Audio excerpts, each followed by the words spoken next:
challenge natin is defying gravity. Pwedeng gamitin ng kahit anong parte ng katawan para mapanatili ang mga lobo sa ere. Ayusin natin yan. At players should remain inside our 60-second circle. Kapag tumama sa sahig o lumabas sa stage ang balloon, tapos kaagad ang usapan natin. 7 balloons ang kailangan manatili sa ere for 1 minute. Okay, Ethel, kung sakasakali man makuha ang 1 million, ano plano mo sa 1 million?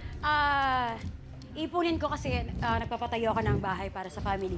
Nice. So, good luck para sa bahay, para sa tahanan ng iyong pamilya. Okay? Ethel, sabi ko nga, dahil 7 balloons to at ultimate challenge for 1 million, ulitin ko, kailangan nasa loob ng 60-second circle. You have a minute to win. Nagpapatayo ako ng bahay para sa family. The game begins in 3, 2, 1.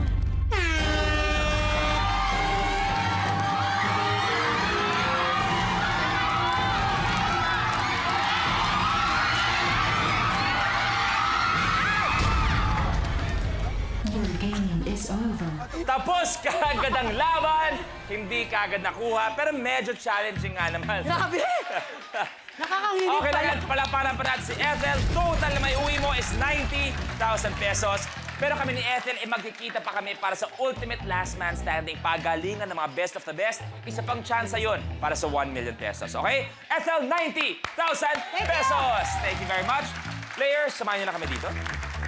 Maraming salamat sa lahat ng naging players natin this week. We have Sam Pinto, our regular player, Nanay Nora, Karen Mitski, P.O. and Willie, Quinto, Christian Morones, and Ethel Buba. Maraming salamat. Palapakan natin mga players natin. Thank you very much. Tuloy-tuloy naman tayo sa Lunes dahil bagong batch ng players ang gagawa ng kanilang makakaya upang maging masaya ang Pasko nilang lahat. Ay, maraming salamat din syempre kay Jeff at kay Brad Pitt. Buong linggo, sinamahan din tayo para ipakita at mga magic nila. At eto po, kami dito sa Minute to Win, hindi magsasawa bigyan kayo ng kasiyahan kapamilya dahil isang pamilya tayo ngayong Pasko. We'll see you on Monday dito lang sa #1 game show ng buong bansa. Ito ang Minute to Win It, Last Man Standing.